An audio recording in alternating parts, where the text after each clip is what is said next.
السلام عليكم ورحمة الله.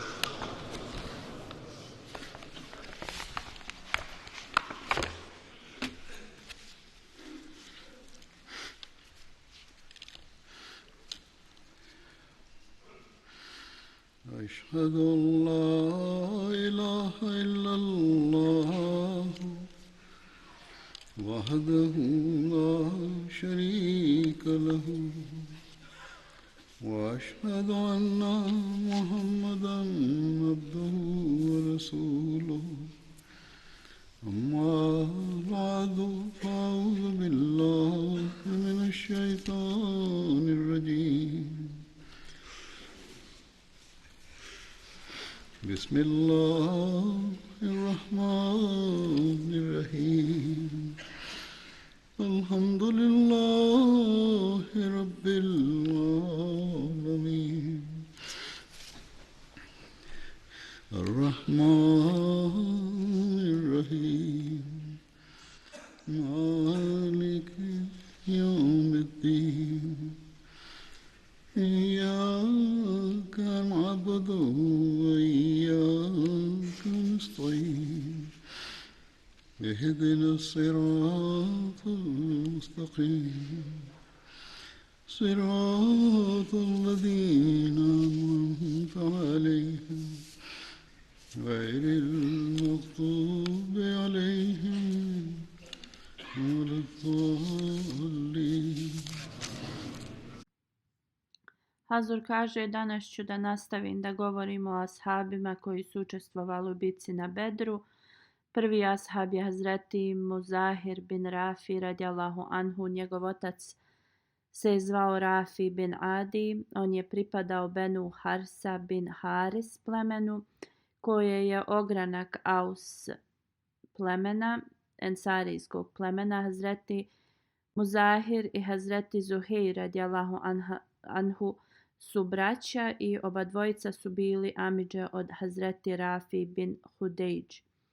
Hazreti Rafi bin Hudejdž se spominje iako nije bio ashab koji je učestvovao na Bedru, ali on ima veliku važnost u islamskim historijskim knjigama. Hazreti Muzahir je bio njegov amidža. Rafi se zvao njegov bratić, također njegov otac se zvao Rafi. Ja ću, Hazur kaže, vrlo kratko da spomenem Hazreti Rafi radijallahu anhu, da je on bio ashab koji je rekao da je spreman da učestvuje u bitci na Bedru, ali časni poslanik sallallahu alejhi ve sellem ga je poslao nazad radi njegovih mladih godina. Časni poslanik mu je dozvolio da učestvuje u bitci na Uhudu. On je učestvovao na Uhudu i Hendeku i u ostalim bitkama. Bio je pogođen u ključnu kost na dan Uhuda. Iako su izvadili tu strijelu iz njega, jedan dio je ostao u njegovom tijelu. Do njegove smrti časni poslanik sallallahu alejhi ve sellem je rekao Hazreti Rafiju da će da se zalaže za njega na sudnjem danu. On je preminuo u toku vladavine Abdul Malik bin Marwan u 74. godini poslije hidžre. Imao je 86 godina. U svakom slučaju, ovo su bili neki detalji u vezi njegovog bratića. Sada ću da nastavim detalje o Hazreti Muzahiru radijallahu anhu. Imam Buhari spominje da Hazreti Zuheir radijallahu anhu je učestvovao u bitci na Bedru zajedno sa njegovim bratom. Kako god, on ne spominje ime tog brata, ali komentatori Buharija su zapisali da se njegov brat zvao Muzahir. Slično u vezi Zuheir bin Rafi u knjizi Biografija časnog poslanika sallallahu alejhi ve sellem zapisano je prema Buhariju da je njegov brat Muzahir radijallahu anhu učestvovao u bitci na Bedru. U knjigama biografije o ashabima tu se ne spominje da je Hazreti Muzahir učestvovao u bitci na Bedru, Što se tiče u vezi Hazreti Muzahira radijallahu anhu, zapisano je u svim ovim knjigama da je Hazreti Muzahir učestvovao na Uhudu i svim drugim bitkama uz časnog poslanika sallallahu alejhi ve sellem. On je preminuo u toku hilafeta Hazreti Omera radijallahu anhu. Kako god oni dokazi koji dokazuju da je Hazreti Muzahir učestvovao u bitci na Bedru se smatraju više dostojnim i autentičnim. Jahja bin Sahal bin Ebu Hasma prenosi da je Hazreti Muzahir bin Rafi doveo neke jake radnike iz Sirije da rade na njegovom zemljištu. Kad je stigao u Hajber, ostao je tu 3 dana. Onda su Jevreji počeli da navraćaju te radnike da ga ubiju. Hazreti Muzahir, oni su tajno dali 2-3 noža ovim radnicima. Kad je Hazreti Muzahir radijallahu anhu izašao iz Hajbera i stigao u mjesto Sibar, 6 milja od Hajbera, ovi ljudi su ga napali i rasporili su mu stomak i ubili su ga. Poslije ovi ljudi su se vratili u Hajber. Jevreji su im dali nagradu i sredstva za putovanja i oni su se vratili u Siriju. Kad je Hazreti Omer bin Hatab saznao u vezi ovoga, rekao je da će da ode u Hajber i da uspostavi granice i barijere, to jeste da će da se osveti za ovo što su oni uradili i da će da istjera Jevreje iz tog mjesta, jer je časni poslanik sallallahu alejhi ve sellem rekao u vezi njih da vam ja neću dati skrbište sve dok Allah vam ga ne dadne. A Allah je dao dozvolu da ih istjeraju iz tog mjesta. Onda je Hazreti Omer radijallahu anhu ih istjerao.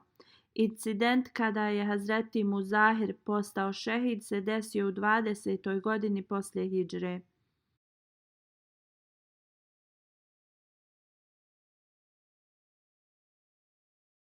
Sljedeći ashab je Hazreti Malik bin Hudama radijallahu anhu.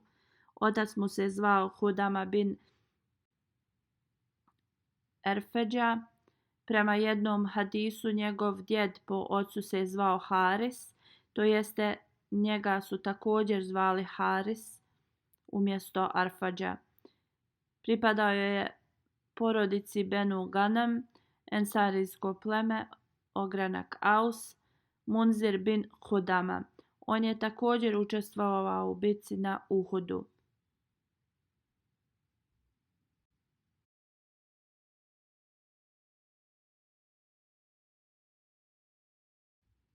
Sljedeći ashab je Hazreti Hurein bin Fatek. On je iz Benu Asad plemena, otac mu se zvao Fatek bin Arhan. Također se spominje kao Hazreti Ahran bin Šadad. Hazreti Hurein, njegova titula je bila Ebu Jahja, a prema drugom hadisu se spominje kao Ebu Ejmen. Njegov sin se zvao Ebu Ejmen bin Ahran radijallahu anhu.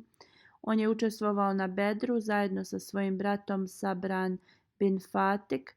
Prema jednom hadisu Hazreti Hurein radijallahu anhu je učestvovao na ugovoru Hudejbija. Također u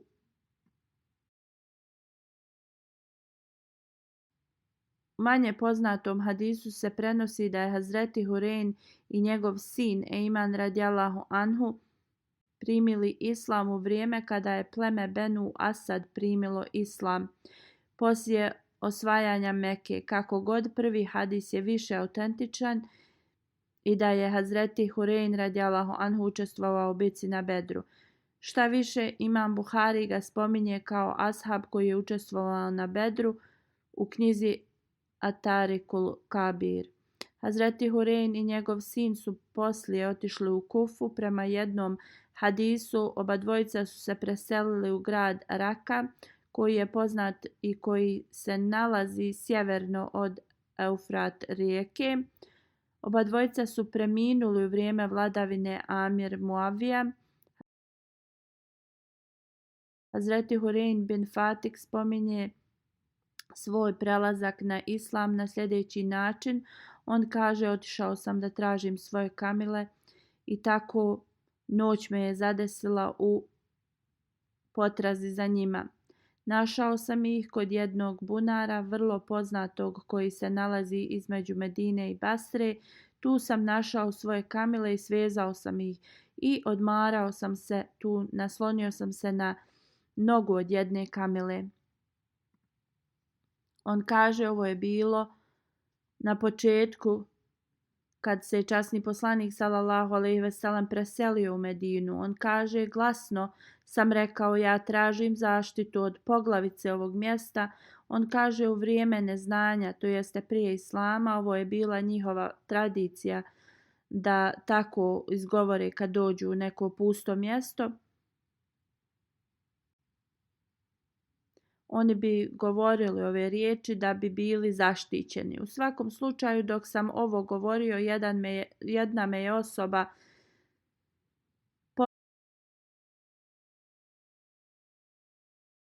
pozvala i rekla sljedeće stihove: neka Bog spusti njegovu milost na tebe, trebaš da tražiš zaštitu od uzvišenog Allaha koji spušta ono što je zabranjeno i dozvoljeno. Posvjedoči jednoću Allahovu i nećeš imati poteškoća od džinova. Uistinu, sjećanje na uzvišenog Allaha će ti dati zaštitu od džinova u okolini i na planinama i svugdje. Niko neće moći da ti naudi i samo će da ostane bogobojaznost i dobra djela, to jeste samo će da dobra djela da se nastave, a zlo će da nestane. Hazreti Hurein radijallahu anhu govori: ja sam odgovorio: o ti koji si rekao ovo, da li ti smatraš ovo istinom ili me vodiš na stramputicu? Zato što vjerovanje u tim danima je bilo totalno drugačije od ovoga. Šta je ova osoba rekla? Kako god, on mi je odgovorio da je on,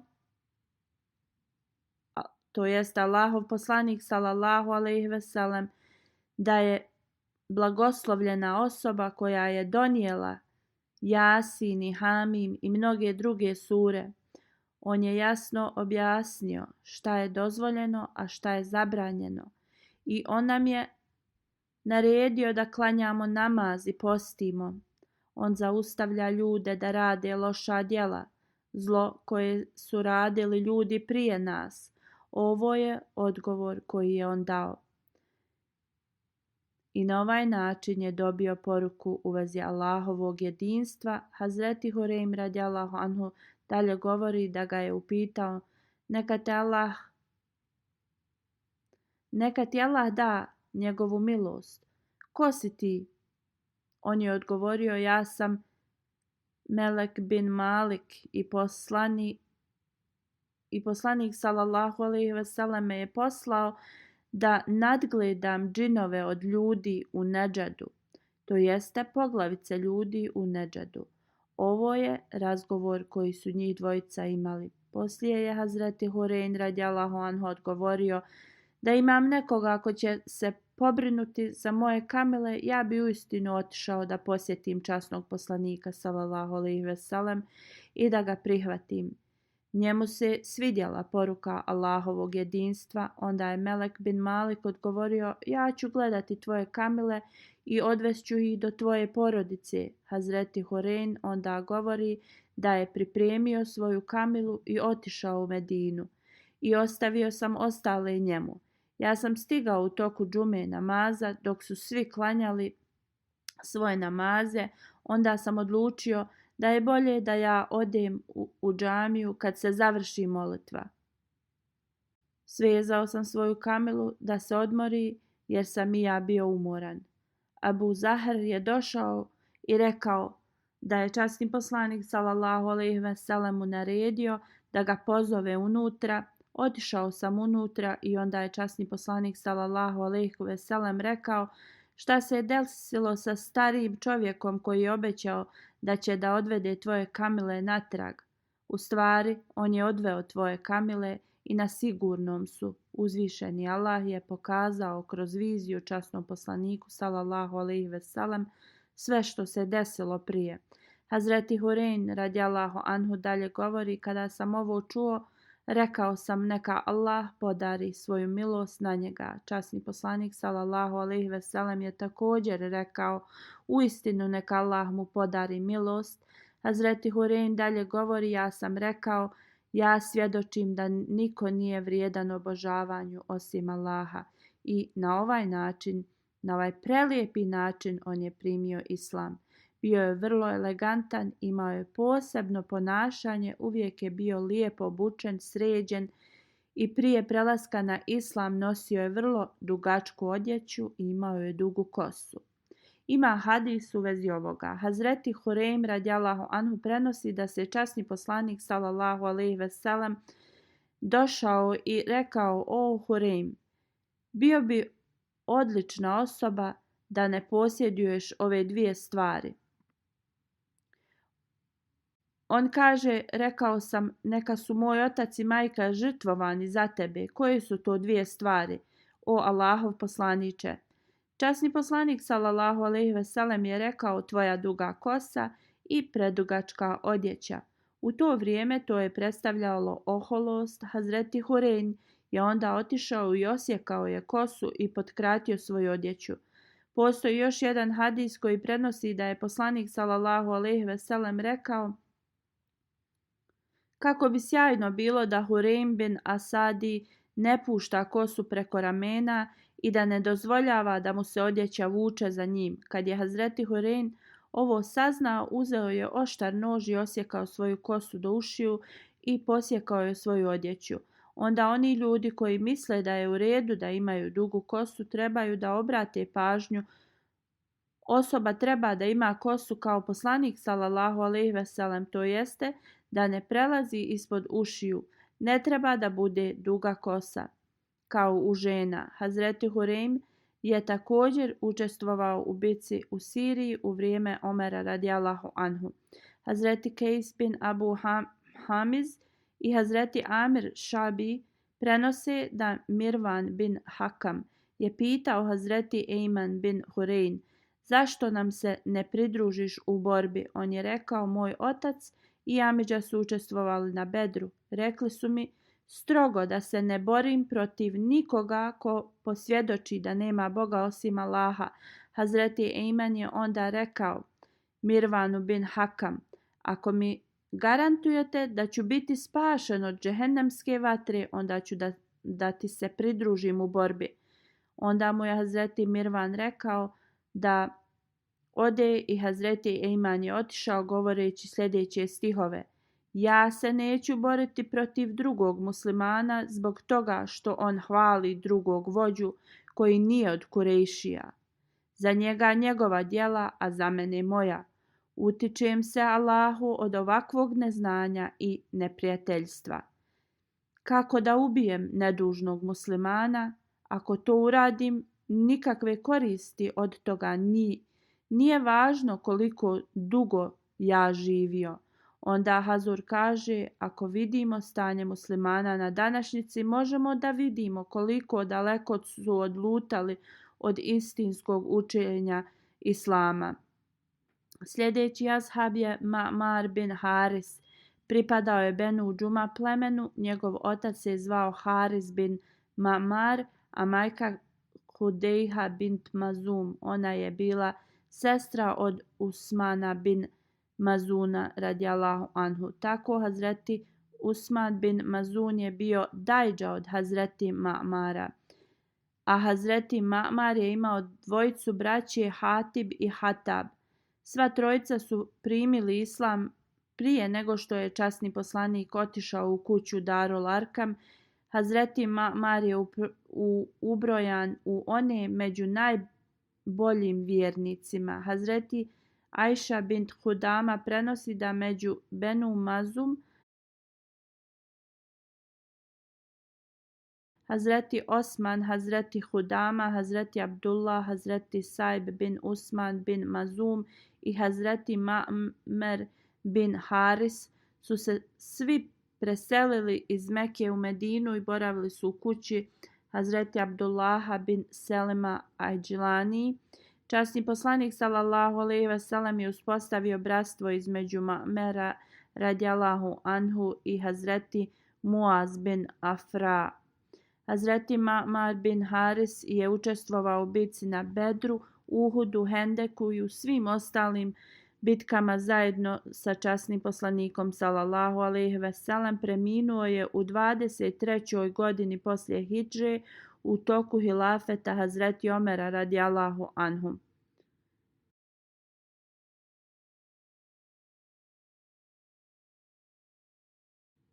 Sljedeći je Zuhair bin Rafi radijallahu anhu. On je bio brat od Hazreti Muzahir radijallahu anhu, kojeg sam ranije spomenuo. Pripadao je Benu Harsa, ogranak plemena Hazrađ, ensarijskog plemena. Imao je sina koji se zvao Usejd, koji je također bio ashab časnog poslanika sallallahu alejhi ve sellem. On je bio amidža od Rafi bin Hunejdž. I već sam spomenuo Hazreti Rafija. Njegova supruga se zvala Fatima bint Bišr iz plemena Benu Edi bin Ganam. Hazreti Zuhair i Hazreti Muzahir su bili braća i oba dvojica su učestvovali u bitci na Bedru. Neki historičari tvrde da njih dvojica nisu učestvovali na Bedru, kako god većina historičara se slaže da su oba dvojica braće bili prisutni na Bedru.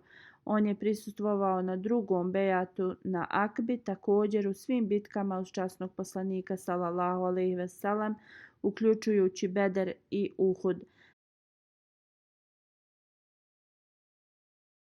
Hazreti Rafi bin Hudejdž prenosi da je njegov amidža rekao da im je časni poslanik sallallahu alejhi ve sellem zabranio nešto što se poslije dokazalo da je bolje za nas. Ja sam rekao šta nam je god časni poslanik sallallahu alejhi ve sellem naredio, to je uistinu bio najbolji savjet. Hazreti Zuhair radijallahu anhu je rekao da ga je časni poslanik sallallahu alejhi ve sellem pitao šta ti radiš sa svojim poljima usjeva. Ja sam rekao da ih dajem drugima, ali pod uvjetom da usjev koji raste blizu vode bude njegov, jer imaju bolji kvalitet. Kad je časni poslanik sallallahu alejhi ve sellem saslušao, odgovorio mu je: nemoj to da radiš. Ili ih sam poberi ili upitaj nekoga da ih pobere za tebe, ili ih ostavi i ne obrađuj ih.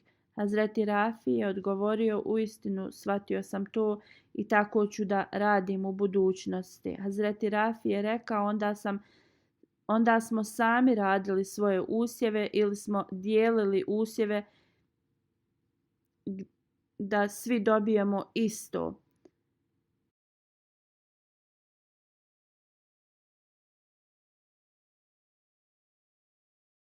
Hazreti Amar bin Ajaz radijallahu anhu je sljedeći ashab. On je bio iz Jemena i pripadao je Benu Lazam, ensarijsko pleme.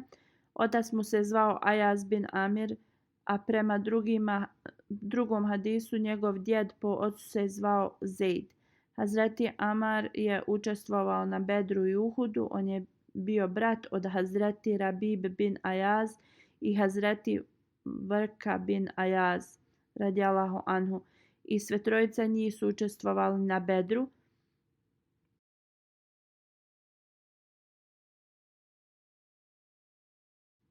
Mudliđ bin Amr radijallahu anhu je sljedeći ashab. Njegovo ime se također spominje kao Midlađ i on je pripadao Benu Hađer plemenu, ogranak Benu Suleđ. Bili su pod ugovorom Benu Kabir bin Ghanam bin Tudam, a prema drugom hadisu bili su pod ugovorom drugog plemena Benu Anam bin Tudam, koji su bili pod ugovorom sa Benu Abdi Šems plemenom. On je učestvovao u bici na Bedru sa dvojicom svoje braće, Hazreti Sakif bin Amr i Hazreti Malik bin Amr.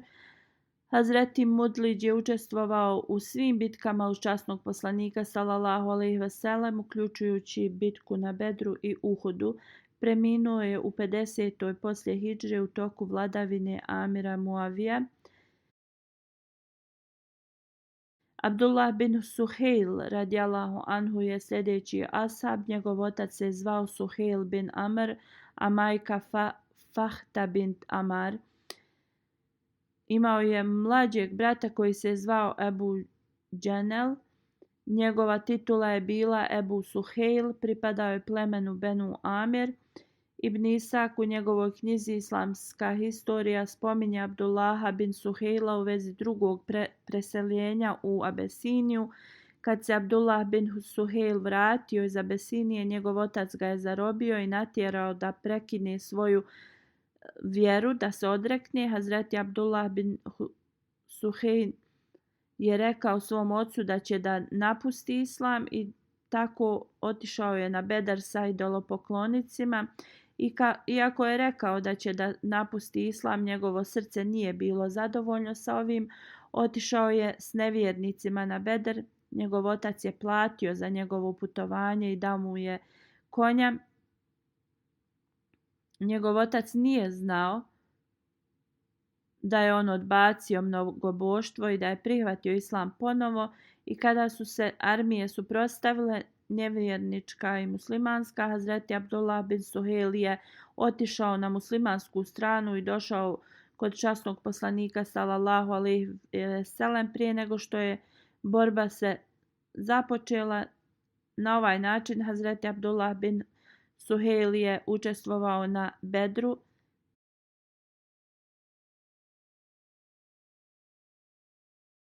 Na strani muslimana. U toku Bedra imao je 27 godina. Kada je njegov otac ovo saznao, bio je vrlo ljut. Hazreti Abdullah bin Suhejl je učestvovao u svim bitkama uz časnog poslanika sallallahu alejhi ve sellem, uključujući Bedar, Uhud, Hendek. U toku pada Mekke, Hazreti Abdullah bin Suhejl je tražio od časnog poslanika sallallahu alejhi ve sellem zaštitu za svog oca. On je došao kod poslanika sallallahu alejhi ve sellem i rekao: o Allahov poslaniče, možeš li da daš mom ocu zaštitu? Časni poslanik sallallahu alejhi ve sellem je rekao: njemu je uzvišeni Allah podario zaštitu i zato mu se daje zaštita, može da izađe napolje. Onda je rekao svim prisutnim: ne gledajte s poniženjem na Suhejla bin Amira. Uistinu on je vrlo plemenita osoba, dobra osoba, dobrih osobina, i svaka osoba koja posjeduje ovakve karakteristike će da primi islam. Poslije je Abdullah bin Suhejl ispričao svom ocu. Onda je on rekao: tako mi Boga, to jeste poslanik sallallahu alejhi ve sellem je bio ispravna osoba u svojoj mladosti, a također je i u svojoj starosti. On je onda primio islam i govorio bi da je uzvišeni Allah podario blagoslove njegovim sinovima kroz islam. U 12. poslije hidžre učestvovao je u bici Jamama u toku hilafeta Ebu Bekra radijallahu anhu i postao je šehid u ovoj bici. Imao je 38 godina. Jednom je Hazreti Ebu Bekr otputovao u Meku u toku svog hilafeta da obavi hadž. Dok je boravio u Meki, otac od Hazreti Abdullaha bin Suhejla ga je posjetio. Hazreti Ebu Bekr mu je izrazio svoje saučešće u vezi njegovog sina Abdullaha.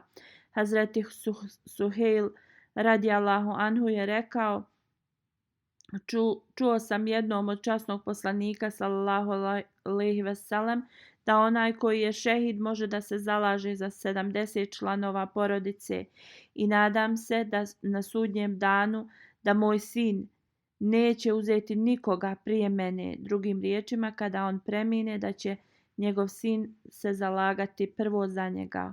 U drugom hadisu se prenosi da je Hazreti Abdullah postao šehid u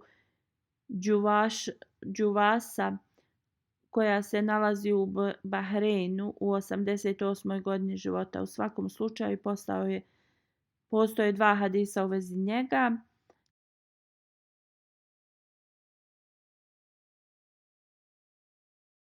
Sljedeći ashab je Yazid bin Harisa radijallahu anhu. On je iz plemena Benu Anhel bin Harsa, ogranak ensarijskog plemena Hazrađ. Otac mu se zvao Haris bin Kejs, majka Fusun, koja je pripadala plemenu Kejn bin Jasir, koji je ogranak plemena Huza, pleme iz Jemena. On je također bio poznat kao Jezid Fusan i Jezid bin Fusan. Jedan od njegovih braća je bio Abdullah bin Fusan. Umer bin Abdi Amr, koji je poznati kao Ušmajlein, Ibn Isa kaže da je Hazreti Yazid također bio poznat kao Ušmalein, zato što je bio ljevak i on bi više koristio lijevu ruku. Bio je poznat kao Zul Jedein, zato što je imao dugačke ruke, slično zato što je zvat je Zul Jedein zbog toga što je bio vješt u oba dvije ruke.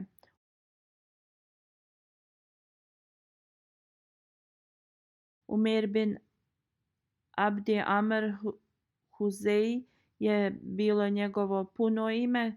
Kad se je preselio u Medinu, časni poslanik sallallahu alejhi ve sellem je uspostavio bratstvo između njega i Hazreti Jezid bin Haris.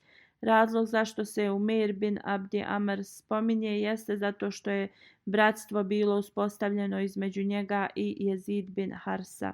Oba dvojica su učestvovala u bitci na Bedru i oba dvojica su postali šehidi u ovoj bitci. Prenosi se da je Nufel bin Muavija ubio Hazreti Jazida, dok u drugom hadisu se prenosi da je to bio Tuima bin Adi. Na dan Bedra Hazreti Jazid je imao nekoliko hurmi u svojim rukama koje je bacio i počeo da se bori i postao je šehid u toku bitke.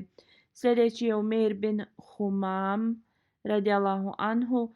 Pripadao je Benu Haram bin Kab plemenu, ogranak Hazrađ ensarijskog plemena koje se zvalo Benu Selma. Hazreti Umer otac se zvao Humam bin Džamu, majka Navar bint Amir.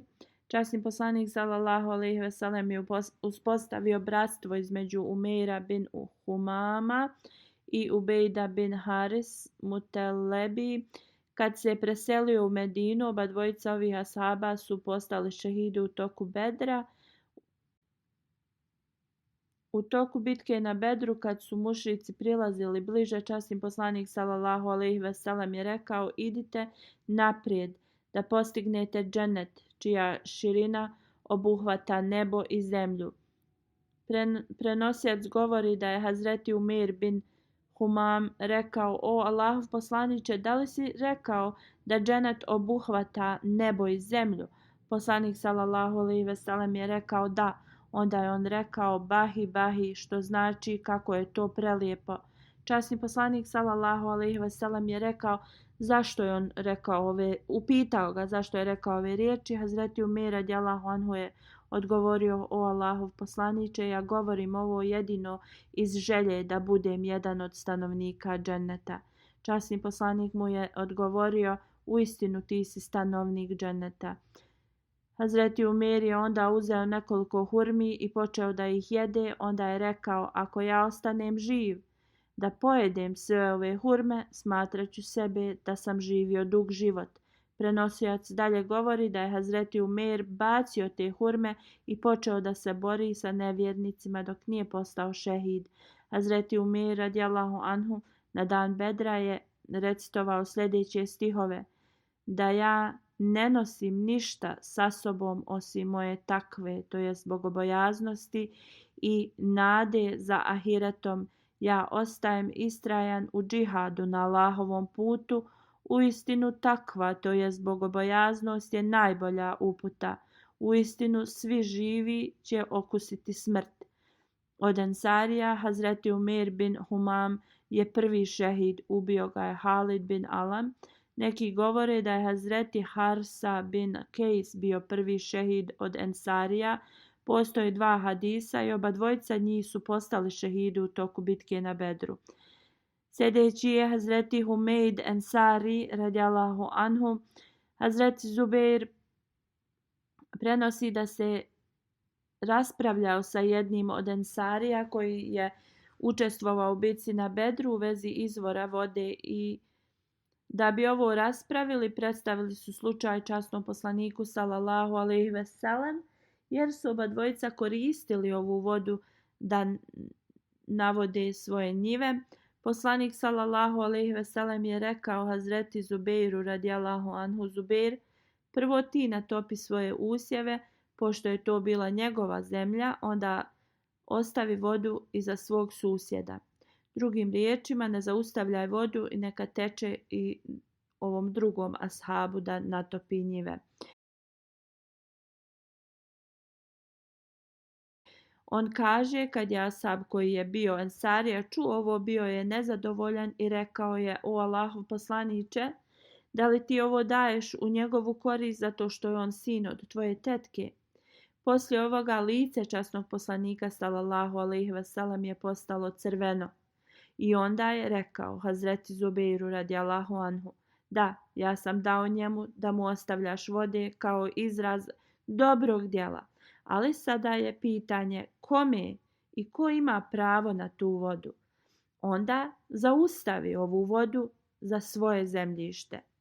Znači, časni poslanik sallallahu alejhi ve sellem je prvo dao Hazreti Zubeiru ono što je zaista zakonski bilo njegovo. Prvo je dao vodu, ali također je dao i Ensari. Ali kada je poslanik sallallahu alejhi ve sellem postao nezadovoljan sa ovim ashabom i njegovim odgovorom, dao je svu vodu Hazreti Zubeiru jer mu je uistinu i pripadala.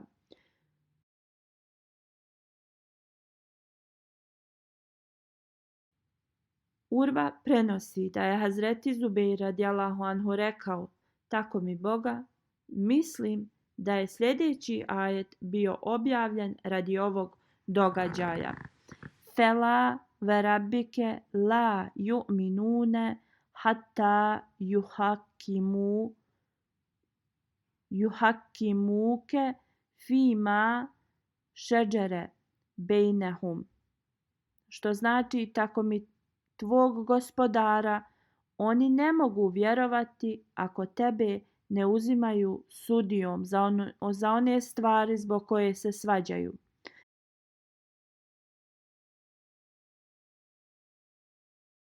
Hazur kaže, pročitat ću cijeli ajet. Fela ve rabbike la yu'minune hatta yuhakimuke fima šeđere bejnehum summe la yajidu fi enfusihim harađam mimma kadajte ve yusellimu teslima.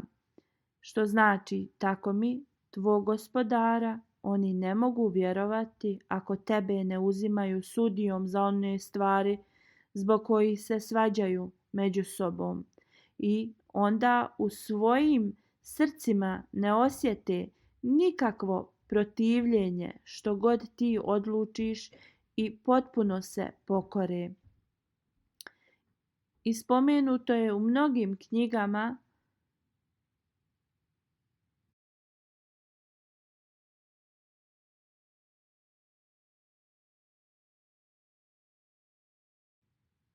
Al-Asaba Usudul Gaba i također u komentaru Buharija da ashab koji je imao raspravu sa Hazreti Zubeirom se zvao Hazreti Humeid Ensari radijallahu anhu koji je učestvovao u bitci na Bedru. U svakom slučaju šejtan može da podstakne ljude na loše, ali uzvišeni Allah je obećao oprost svim ashabima s Bedra. Sljedeći je Hazreti Amr bin Muaz bin Athir radijallahu anhu. Njegov otac se zvao Muaz bin Numan, majka mu se zvala Tapša bint Rafi. Sad bin Muaz je bio njegov brat koji je bio vođa Ašali plemena, ensarijsko pleme. Oni koji su pripadali plemenu Benu Abdil Ašl su zvani Ašali. Veliki broj ljudi su prešli na islam iz ovog plemena. Asim bin Umar bin Qatada prenosi da je časni poslanik sallallahu alejhi ve sellem uspostavio bratstvo između Hazreti Amr bin Muaz i Hazreti Umeir bin Abu Vakas, koji se preselio iz Medine u Meku. On je bio brat od Hazreti Sad bin Abu Vakas i Hazreti Amr bin Muaz je učestvovao na Bedru zajedno sa svojim bratom Hazreti Sad bin Muaz. Zirar bin Hatab ga je ubio u bitci na Uhudu. Zirar ga je napao sa kopljem koje je probalo njegovo tijelo i onda rugajući se rekao je: ne puštajte tu osobu sa vida koja će te oženiti sa Hurnein. I ovo je rekao sa vrlo ciničnim tonom. Kako god, Zirar je primio islam u toku pada Mekke. On je imao 32 godine kada je postao šehid. Zirar bin Hatab je njegov otac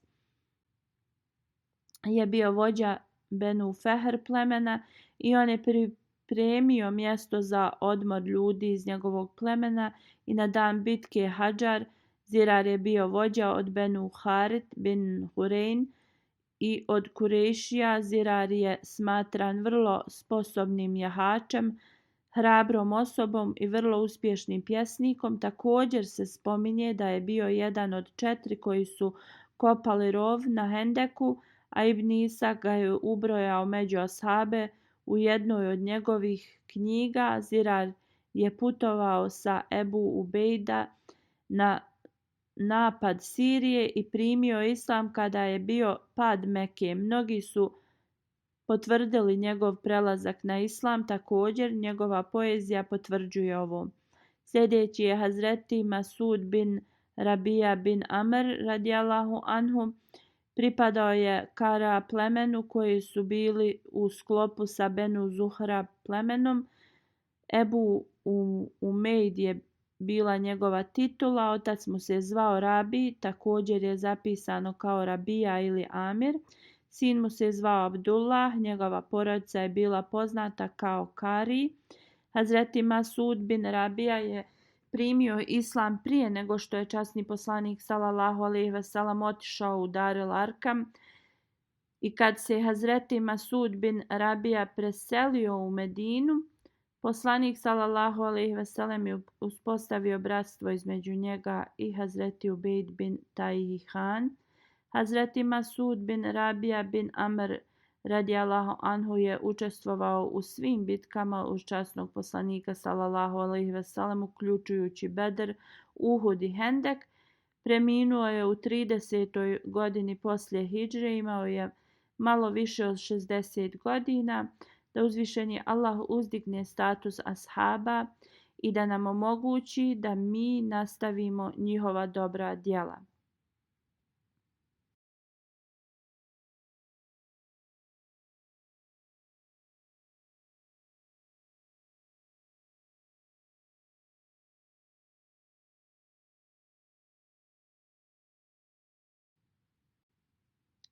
Hazur kaže: želim kratko da spomenem da od sljedećeg petka Dželsa Salana u Velikoj Britaniji počinje.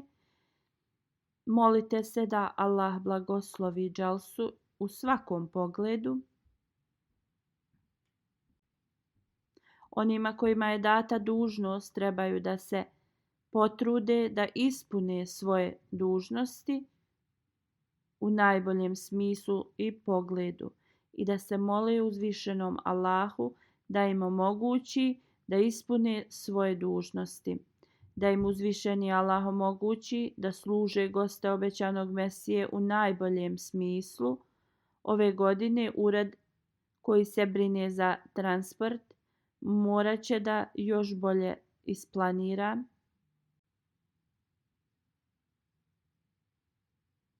i da imaju dobar plan jer će morati da prevoze ljude iz različitih smještaja, da ih dovoze u Islamabad nekoliko dana prije i poslije dželse. Ja sam dao upute u vezi ovoga, nadam se da su već počeli da planiraju u vezi ovoga, tako da gosti mogu da dođu u Islamabad i klanjaju svoje namaze. Kako god, transport u Hadikatul Mehdi je već isplaniran, da uzvišeni Allah pomogne svima da izvrše svoje dužnosti na najbolji način.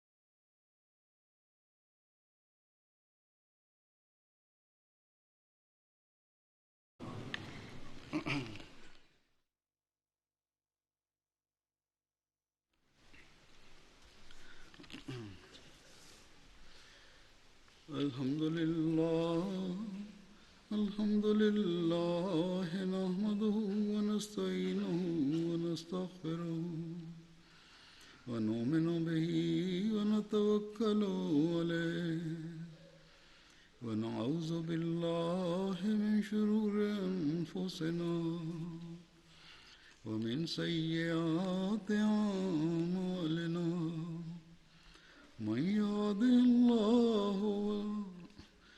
يهده الله فلا مضل له ومن يضلل فلا هادي له ونشهد أن لا إله إلا الله ونشهد أن محمدا عبده ورسوله عباد الله رحمكم الله إن الله يأمر بالعدل والإحسان وإيتاء ذي القربى وينهى عن الفحشاء والمنكر والبغي يعظكم لعلكم تذكرون اذكروا الله يذكركم وادعوه يستجب لكم ولذكر الله